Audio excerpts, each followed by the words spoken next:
বিমানবন্দরে ইতিমধ্যে রাজীব কুমার তিনি পৌঁছে যান।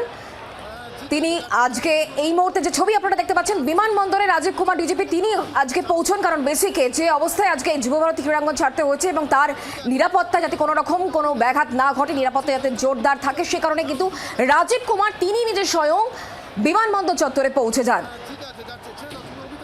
গোটা ঘটনাকে কেন্দ্র করে ইতিমধ্যে রাজনৈতিক মহলে তরজা তুঙ্গে। ঠিক কে কি বলছেন শোনাবো পরপর।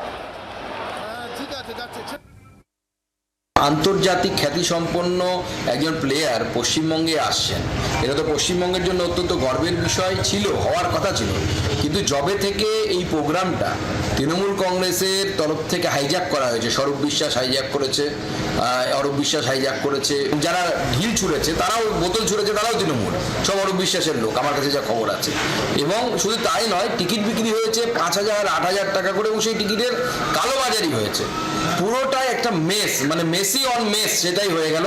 এবং সেটা করলেন হচ্ছে তৃণমূল কংগ্রেসের অসভ্য, অভদ্র, বর্বর যারা নেতা নেত্রী। যে পশ্চিমবঙ্গের পুলিশ এইটুকু প্রফেশনালিজম নেই যে এত ভিড় কিভাবে কন্ট্রোল করতে হয় সেটা পর্যন্ত জানে না।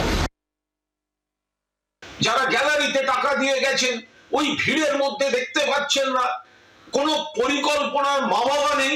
এই আয়োজক এটা হচ্ছে নাকি? শুধু টাকা, শুধু ব্যবসা। একটা মানুষ গ্যালারিতে বসে সে কি দেখবে ওই ভিড়ের মধ্যে? কোনো পরিকল্পনা থাকবে না। মাননীয় মুখ্যমন্ত্রী পৌঁছবার আগেই মেসিকে বেরিয়ে যেতে হচ্ছে। বাংলার আওয়াজ, বাঙালির আবেগ, জি 24 ঘন্টা।